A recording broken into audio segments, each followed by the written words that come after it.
Hi, I'm Grant Diggles with Health Professionals Alliance and your host of The Real Doc Show. We're talking with Dr. Dan about a private equity deal he did in the past, what he learned from it, what his experience was, and we're going to get his opinions on that experience. But before that, if you are an independent practice in medical and dental, and you want to protect your independence and thrive into the future, HPA has a message for you. Don't get consolidated. Instead, join the HPA family with other independent practices and groups across the country in both medical and dental. Protect your independence, control your patient care, thrive in the market, and build your wealth. To learn more about this exciting movement, we invite you to visit hpamembers.com, get more information, schedule some time with us, and let's talk about how we can help create transformative change in your practice. As always, we invite you to subscribe to our channel so you get the most recent updates on the episodes that are rolling out. So without further ado, let's get started.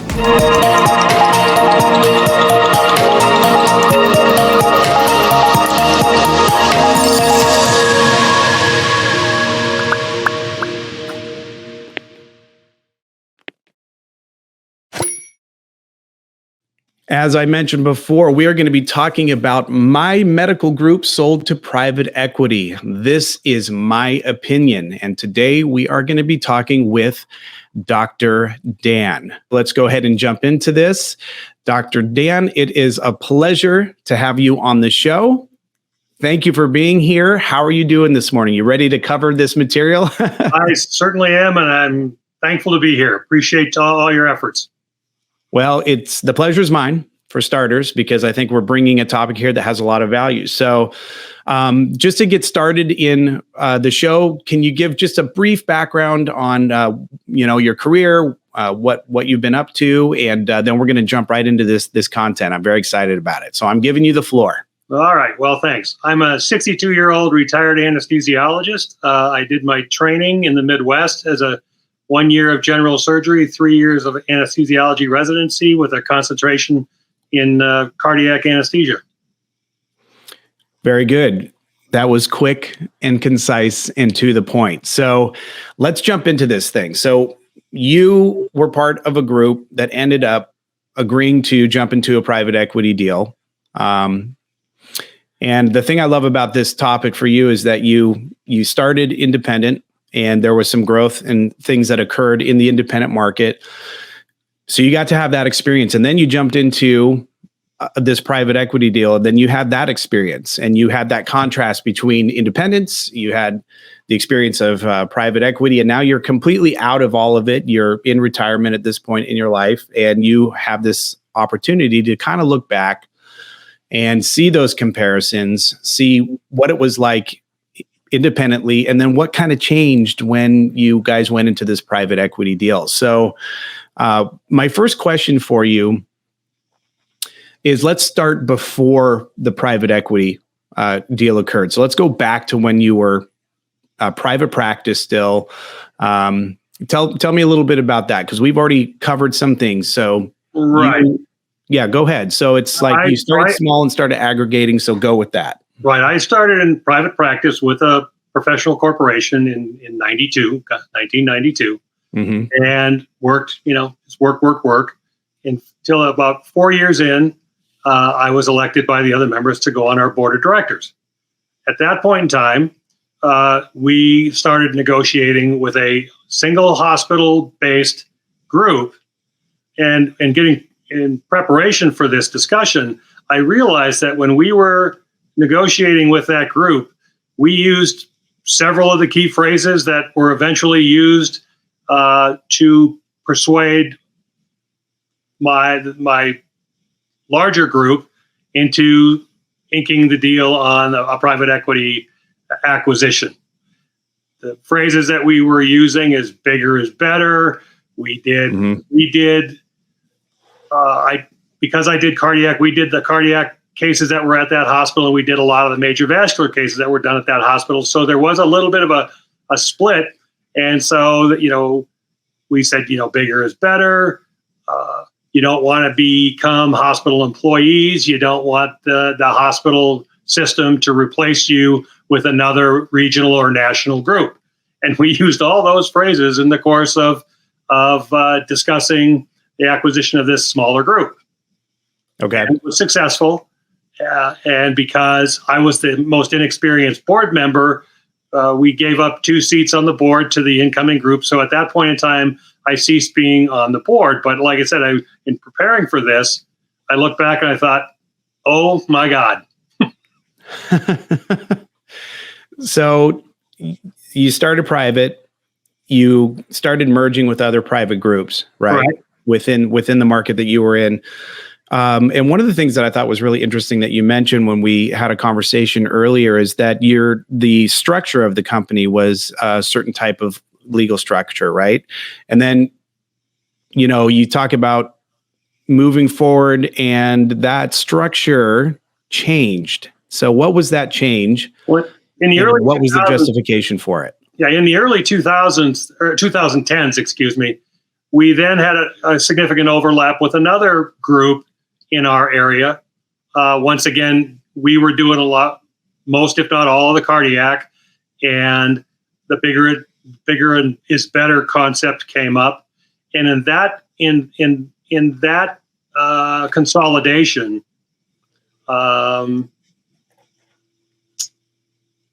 to my best recollection, they changed the format of our group. We went from being a professional corporation to a provider network.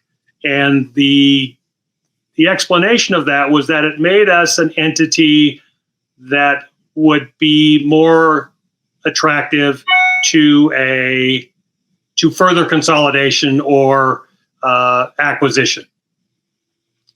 Specifically, though, when we're talking about that further consolidation, meaning that you were positioning yourself or could position yourself to an easier avenue into a consolidation with maybe potentially a private equity group or some sort of, powered by a hedge fund. Was that the real strategy behind it? Was it like just get you positioned there so that if the opportunity ever arises, you at least have the option to exercise it when the time comes? Is that close? Yes, that okay. Pretty much describes it. But like I said, the depth of the explanation that you just gave is significantly deeper than the explanation that the rank and file members were given, to my recollection. Oh, okay. So you aggregate privately, you pick up smaller groups within your area. You end up changing the structure of the company from a kind of a PC group, and you moved corporation, yes, to an entity called a provider network. A provider network. And what's the uniqueness of a provider network? Why is it different from a PC? What's the benefit and strategy of that? To my understanding, only physicians can own professional corporations. The professional has to be the owner of a professional corporation. Anybody can own a private provider network, to my knowledge.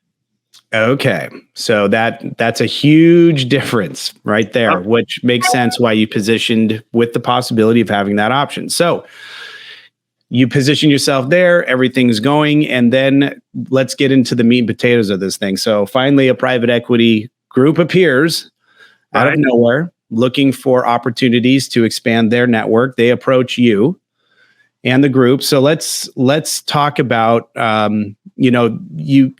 it sounds like the group had things already kind of going and were going well, and you guys were profitable, and there was not a huge need in the group to actually do a private equity deal. So what were some of the things or the selling points that private equity, when they finally approached you, what did they lay in front of you to say, hey, here's the reasons you should do a private equity deal? Do you remember what those were, what they were suggesting anyway? Well, of course, when you're dealing with physicians, one of the best and most frequent things you hear is, you guys are physicians and we are business people. So the grand version of we think we know better. So we actually, I believe, discussed with several private equity groups and picked the one that we thought would be most beneficial and allow us to remain with as much control as possible in a field where you're going to be giving up control. Okay. Yeah, that's an interesting paradigm, how you just said that. As much control as possible in an environment where you're giving up control. Correct.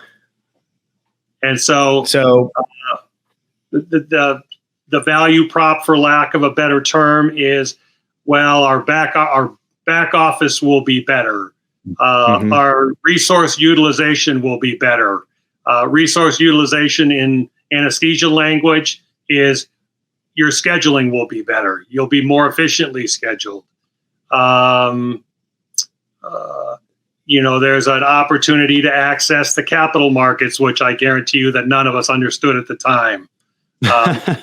You'll have stock, which should appreciate in value. We'll have better negotiating skills, or we will say that we have better negotiating skills. So in reality, what you give up at the initiation of the deal will hopefully come back to you with better quality contracts in the future. Okay, so those are all pretty. I mean, let's get real. You're talking about, we can provide you with more resources, whether those are human resources or financial resources. We can provide you with better insurance contracting rates because we're gonna bring in market leverage and things of that nature.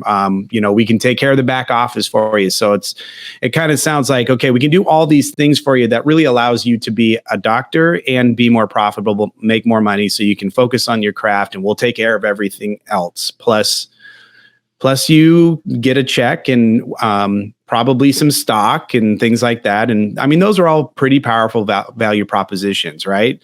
Correct. So my next question for you is, I want to back up just a little bit and go back to the due diligence process with the private equity group. So when you said you looked at multiple private equity groups, you decided on a particular one to engage in conversation with and due diligence. And so what was the due diligence process like for your group?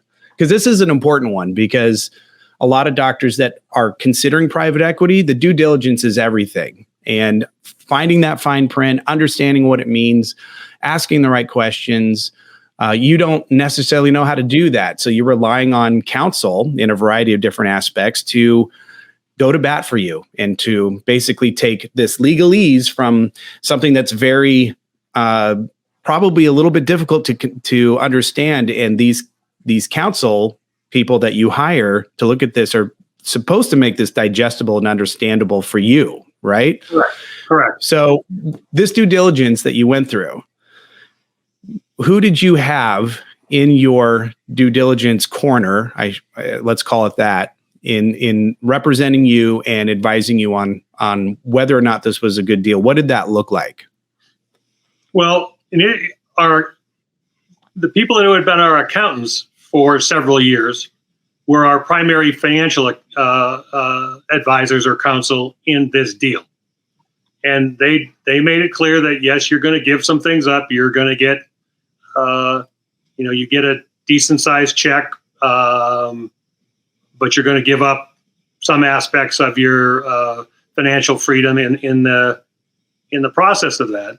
And then there's the legal side of the equation, where the original contract for that we inked is somewhere in excess of about 1.5 inches thick. Wow! And we spent over a year going over it, but when you're working and you've got kids, you assume that the board of directors is getting the advice that should make it safe and efficient for all of you. You can't, anybody that's been in anesthesia for any length of time, you have to have a representative sort of structure. Otherwise, you'll never get anything accomplished. And we had many meetings where that nothing was accomplished because everybody had minute questions and didn't understand this, didn't understand that. And so it would all bog down. So things would get tabled and off to the, and you schedule a meeting for a month later. And so this whole process took well over a year to the process where I'm saying evaluating of the 3 or 4 that we were aware of, choosing the one, and then proceeding with the one. That whole process took well over a year.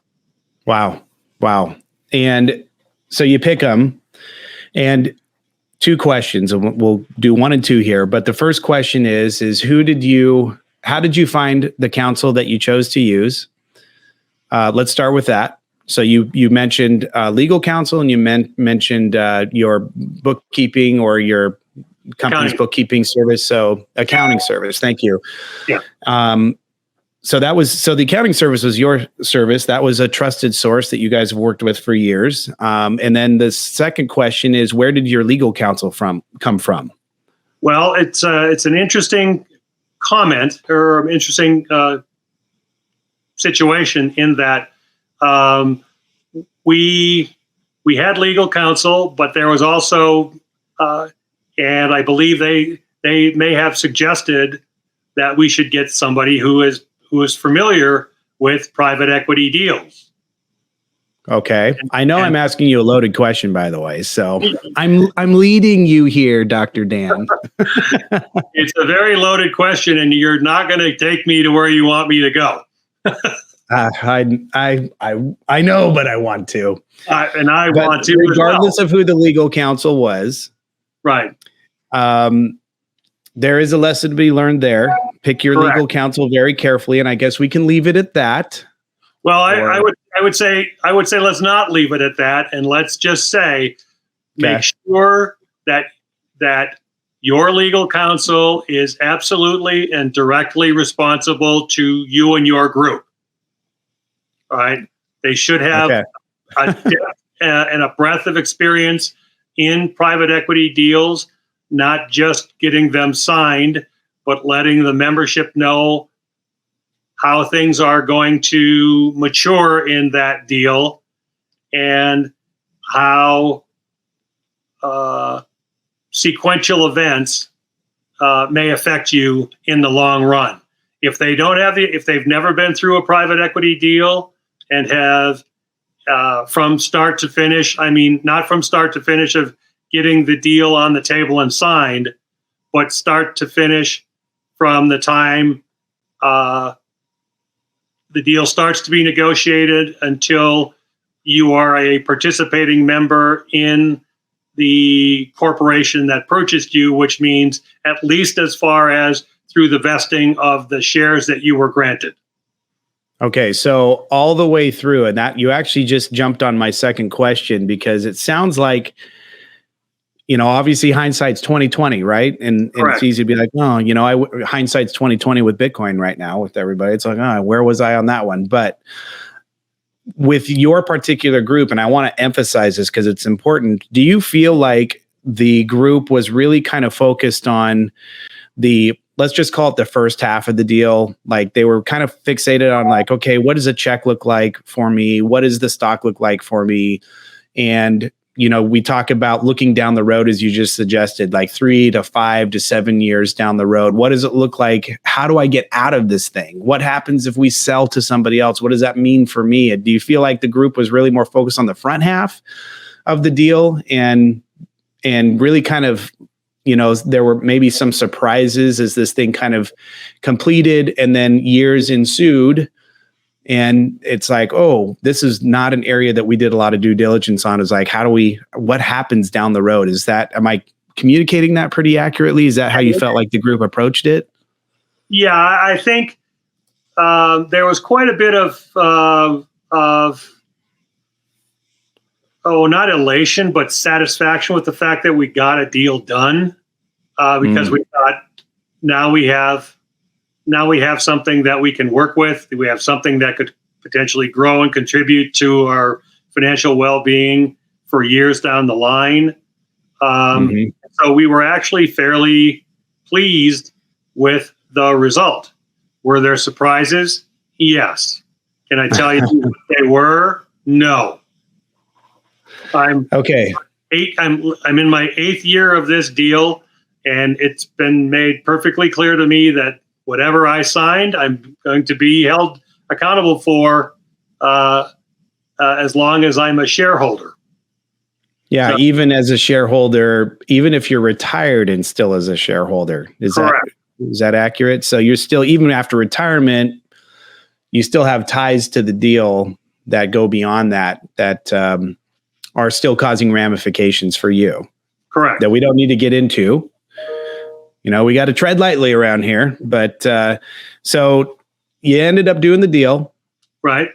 Okay. So my question for you is, all right, everybody's happy, deal's inked, checks were issued or whatever. And now you have taken a more passive role in the company because now the private equity group is kind of calling the shots. They're controlling the accounting, yada, yada, yada. So my question for you is, what changed after you did the deal? Like there were promises made, or there were value propositions put out there. Obviously nobody's perfect, so things can vary depending on the environment. But what was your experience with the value propositions versus the reality? Well, does that make sense? Yeah. When I joined a private corporation, that was your baby. You were contributing to the growth and the success of that entity. And I spent the first 65 to 70% of my career developing relationships with surgeons, letting them know my expectations, them letting me know their expectations. And so it was all generated towards building a practice that these guys could count on. I had several surgeons that would call me directly, even if they knew if I was in town, if they had an emergency case going on and didn't know the players that were on call. I had told them for years, if you don't know the players and you're worried about something, call me directly. I'll come do the case. Right. Mm-hmm. And through that mechanism, I had built a fairly specialized practice. And I had 3 and 4 days a week where I was requested by different surgeons. So for me, the impact was less so than a lot of my younger colleagues, because I was established and had all these connections. I know from many conversations with younger colleagues that take, for example, the manpower utilization things. I know many people from memory that were in 4 different hospitals in a day. Wow. The schedule would be such that the only real case that went off on time was the first one. You'd be scheduled to be done at 10 o'clock in the morning and scheduled to start a 10:15 case at a hospital 10 miles away. Because what's the problem with that? Well, don't you have a teleporter in all the hospitals? Correct. And so, just obviously getting from one place to another is anxiety producing, because now you're behind and now you got to get there. You got to get set up. You got to see the patient, surgeon standing there chomping at the bit to get going. So it ends up in a private practice situation, you have these relationships and they understand that something is, if you're late, it's for a real reason. Once you get yourself into an employment situation, all of a sudden, they think, well, hey, they're this big group. They should have plenty of people. The surgeons are feeling that they shouldn't have to start their cases late because there should be plenty of people available. And it turns out that there didn't have a greater number of people available. We were just spread out all over the place. And you go from having an internal, in my experience, you go from having an internal valuation of your career and working situation to being, in my specific instance, made to be like a cog in a wheel. You were just a body that they needed to get in a room. So it sounds like, I can appreciate this because of what I do. but it sounds like just for starters, there was a lack of intimate knowledge on how to run this company. And specifically in this example was a lack of knowledge on the scheduling side, right? Because as you just described, it's like, as a PC, you fostered relationships, you built structure around providing great service because you controlled all the cards. And then when you moved to a private equity, you gave up a lot of those control features to a group that didn't have the same intimate knowledge and service structure that you had spent years creating. So, and they were putting bodies in places to make sure that they were there for cases without consideration of the nuances that really create a really solid business model and one that has great service, which then, of course, you lose control of that.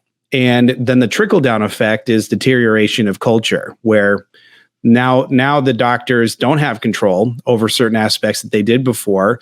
That causes a lot of stress. It causes a lot of anxiety. There are probably a lot of apologies and explanations, and the culture of the company continued to deteriorate because there was a lack of knowledge in what actually created a really good service when you were still in the PC realm. Am I summarizing that pretty well for you? Yes, you are summarizing that very well. And like I said, I can say for my own experience, I can't speak for the masses that were there. I know I can speak for the ones that I've spoken to. It was a prevalent feeling, and it was through many of the people that I spoke to. And it was even though I was specialized in what I did, it still had that kind of an effect on me. Right, because it was just it created an environment. Environment of less than other people were, but it still had it was less, but it was still a significant effect on me. Okay. And so really simple question, what happened to job satisfaction with your colleagues based on your experience? Well, my job satisfaction was significantly lessened. Many of my close compadres' job satisfaction was lessened significantly. So all in all, my impressions and opinion is that job satisfaction was lessened significantly. Okay. And I know I have like so many other questions that we probably can't go into because, I have stock questions for you, and I have access to financials questions for you, and change in income questions for you. And given the nature of this particular topic, I know we can't get into any of those, but I know the well runs deep there. So I guess that's my very passive way of bringing those up without creating any content to it. So now you're retired. You still are tethered, right, to the company because you're still in have a stock play. So my question for you is you started practice, you built a really great company under the PC realm, and then you converted over to the new structure that we talked about, the professional provider network. And now you're on the other side. You're retired, you're still tethered. So let's talk about 2020, hindsight being 2020. And my question is tell me a little bit about some of the lessons that you learned from this process and any recommendations that you would make to other doctors across the country who are in the stage of considering a private equity deal. So let's start with the lessons. What lessons did you learn going through this now that you have the whole picture? And on the other side, what are some of those pearls of wisdom you can throw out? Well, you absolutely need to have your advisors be familiar with the institution, the beginning, the middle, and the end, or the out game of any private equity deal that you're going to be getting into. Okay. Specifically on the financial side, there's got to be somebody in your corner who has seen, lived through, read about, been involved in, however you want to say it, through the duration of a private equity deal. Because things are going to change. It's just like what you read in any investment that you make. Past performance does not signify future performance. All right. Yep. And you need to have somebody that's lived through, hopefully at least one, if not been exposed to more than one, so they can give you, okay, this is how it's going to start. If A happens, then B, C, and D are going to follow closely thereafter. But if B happens, Q, R, and S are going to happen. Yep. And you got to be prepared for all of those. And if you're not, all of those questions that you brought up are going to come back up in any other deal.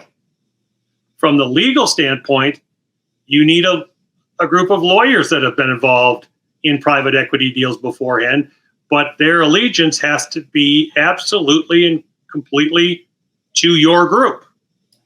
Okay. There will be terms that seem to you to be plain English terms that somewhere in the body of the document that you sign will be clearly defined, so that when you have a question about anything and you bring this up, the answer that you will frequently get, according to my experiences, is, well, it's in the document. Well, the document's an inch and a half thick of legalese, and unless you're going to go through all of that, and it's not like if you got nothing else to do, no wife, no kids, and you're only working 10 hours a day, you could maybe go through and read that appropriately. But I'll guarantee you that I doubt a majority of my colleagues read through that whole thing. So, especially if you've got documentation legally that, is written up in so many particular ways where there's references to other parts of the document that you have to go find and understand and put those pieces together. You're right. I mean, how many? Yeah, and let's just that's a great point that we hadn't talked about beforehand. You're going to get more than one document, and they are going to cross-reference. And I know, I've seen them. It's impressive. And you could maybe you'd be much better off having gone through a year of law school on top of your MD and your specialization training. Then you might be relatively prepared to ask quality questions, not necessarily to understand it all, but at least to ask quality questions. So looking back on this, I think that's great recommendations because one of the things that stuck out to me is that you're like, unless you're a doctor that doesn't have kids and you're only working 10 hours a week, does anybody really have time? Or 10 hours a day? Yeah. How many of the doctors are really actually reading this documentation if it's an inch and a half thick, and probably not very many. And so they are relying really heavily on that counsel to be working on their behalf, because it probably should be assumed that these doctors are probably not reading all the documentation. They're probably pretty focused on the value propositions that are being put in front of them. Like, more resources, growth, leverage in the market, better contracts. Like, man, I love all these things. So it's really up to the council to literally put this in 8th grade terms for the doctors to say, look, here's what will happen. And if everything happens according to what they say, then everything is going to be honky-dory and happy. But if there's any variations here, if anything goes downhill, if it goes sideways, these are the real things you need to focus on to know how bad this can really get. So let's not think rainbows and unicorns all the time. Let's really talk about, okay, rainbows and unicorns, got it. We'll shelf that. Let's talk about when the sun goes away and the rain comes out and things don't go well. It sounds like your recommendation is that that's really where the focus needs to be for the doctors to know where, I guess the only way I can say this is where the trappings are in these deals. So one of the things that I wanted to ask you, knowing that you've been in this from the very beginning as a PC, then he went into private equity. Now you're retired on the other side. The real simple question is knowing what you know now, would you do this again? Well, looking back on it, what is going to be presented to you is an orchestrated presentation of financial theater that is designed to amplify and exaggerate a physician or a dentist's fear of being able to financially succeed without consolidating into a larger group. It's difficult for me to agree with that concept, but they have planned this thing out for what they feel is the duration that they want to be in the deal. So they know they have my belief is they have a general idea how years 1 and 2 are going to go, how years 3 and 4 are going to go. They've got, my belief is they have multiple exit strategies or partial exit strategies, none of which do the physicians or the dentists understand when they sign the paperwork. So you have to understand that it's sort of like for lack of a better term, it's in the computer or the phone industry, it's like a planned obsolescence. We're on a plan, take control. So it's kind of, to summarize, like, it's kind of, if we just simplified it, it's like they use scare tactics to make you believe that you can't survive without them. And, is that about summarize it? You give a much more eloquent, sentence. I'll give you that. That is my belief. Okay. That's fair enough. If I'm remembering the numbers correctly, I was about even on the deal at 6 years. Okay. All right. And that included, at about a 6.5 year mark, it included an unexpected dividend, which got me close to being even based on what you give up and how long it takes to get that all back. Right.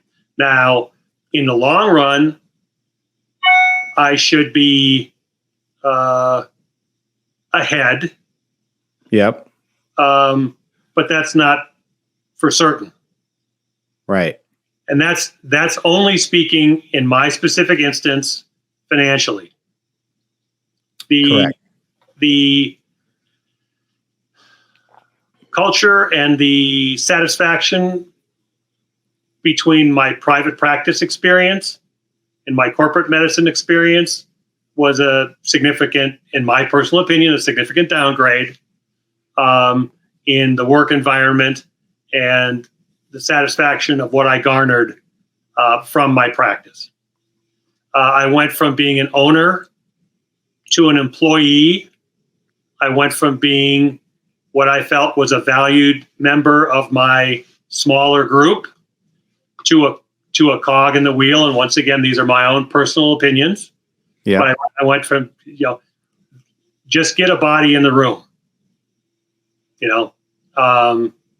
and you get 4 phone calls a day frequently about, well, hey, I know you're not on call, but we need this covered. And they're calling me about somebody that I like to work with. All right. But it's like, no, I'm not on call. There are plenty of people on call. No. So I went from it being my corporation, my professional corporation, where we got to do the work, to because it's beneficial to our other medical colleagues and to myself. And that subconscious, that value, it's your baby kind of thing, goes away. It starts to go away pretty early for a lot of people.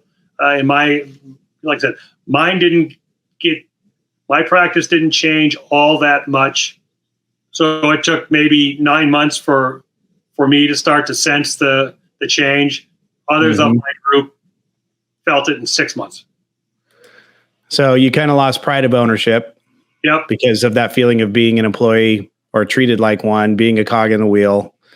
And so what you're saying is, like, back to my original question here, would you do it again? It sounds like you had two options here, right? This was the stay independent and this was go private equity. You ended up going private equity. And what I'm hearing you say is that you basically, in your opinion and from your experience, you kind of ended up financially somewhat in the same spot, regardless of which one you took. But the private equity deal that you did created a much more bumpy road for you to get there. You felt unappreciated. Like, again, you were a cog in a wheel, and the culture degenerated in the company because there was no pride in ownership anymore. And you're still just now you picked that path and just now kind of catching up to what you would have made if you just stayed PC the entire time. But you would have had way fewer headaches and the culture of the company would have been way different. Is that about right? That's my feelings of the situation. Yes.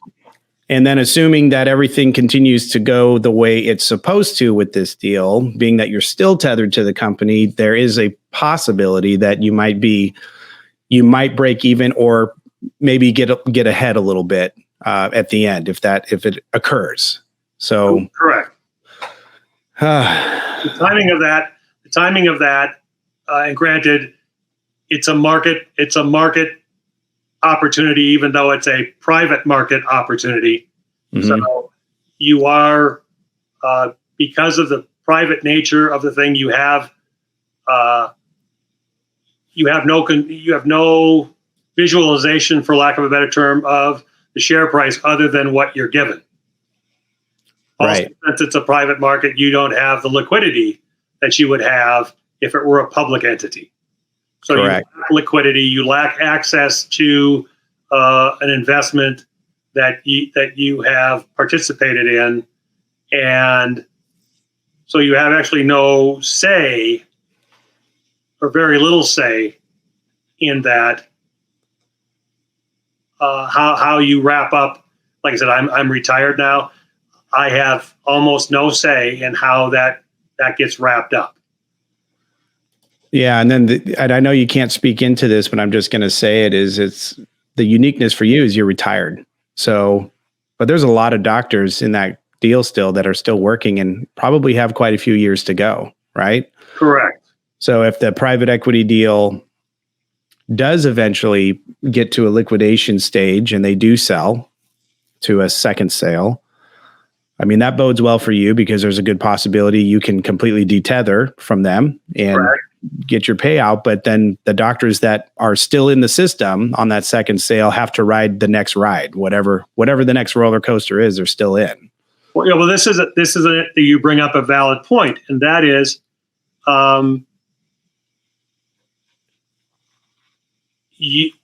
when we started our deal, we chose who we wanted to work with.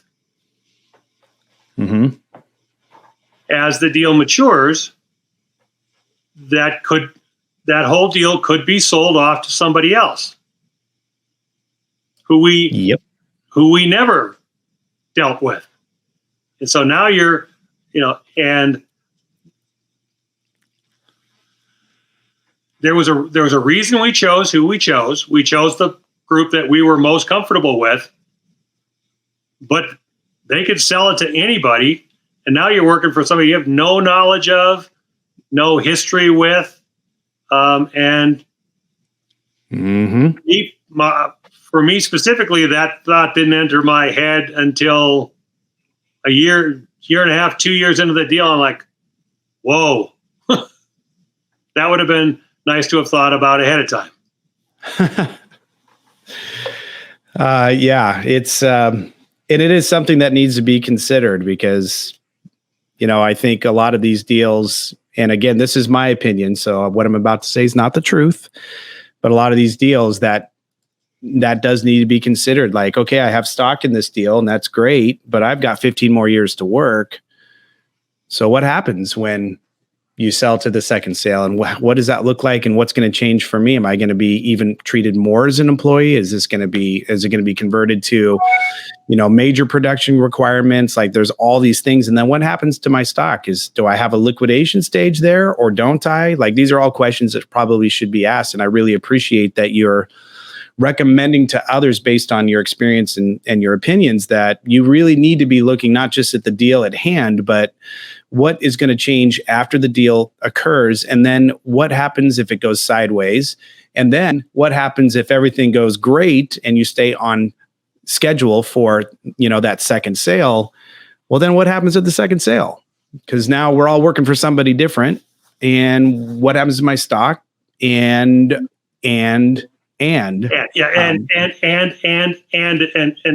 start of that word is the same start as angst. With more and more angst. Okay. Yep. Sorry. So I really appreciate your time, Dr. Dan, for being on the show with us and sharing these pearls of wisdom. I hope that people that watch this can get something out of it that equips them to ask the right questions. And actually, one thing I do want to say is, Health Professionals Alliance is a company where we're fiercely committed to helping independent practices stay independent in both medical and dental. And we don't talk a lot about it during the show because we're featuring other topics. But even HPA, we have created a private equity questionnaire for doctors who are considering it. It's 40 questions long of questions we feel that if a doctor wants to consider doing a private equity deal, here is what we can equip you with to do the correct due diligence and making sure that you understand completely what you're getting into. And it's why HPA exists, because we want to see independent practice thrive. We want to see it perpetuated into future generations. And one of the questions I always ask doctors is like, what kind of healthcare system do you want to be in when you need care later on in your life? Do you want to be in a corporate model and getting care that's dictated on profiteering? Or do you want to be in a model and be seen by doctors that have control of their patient care, have independence in determining what's in your best interest? And so we really, if you're considering a private equity deal, feel free to reach out to HPA. You can go to our website at hpamembers.com, reach out to us and say, hey, I heard you guys have this questionnaire. Can you shoot this over to us? And we would like to equip you with that so that if you decide to do a private equity deal, it is right for some people. So we're not saying it's wrong for everybody, but at least we want to equip you with the answers so you can do the due diligence you need to make sure that you're asking the right questions and you know exactly what you're getting involved in. So, Dr. Dan, I really appreciate you being on the show with me today. Thank you so much for your time. And that concludes the Real Doc Show, where we talk with real doctors, we talk about real topics, and we spotlight real solutions. Thank you so much for being with us, Dr. Dan. My pleasure. Nice talking with you. As always.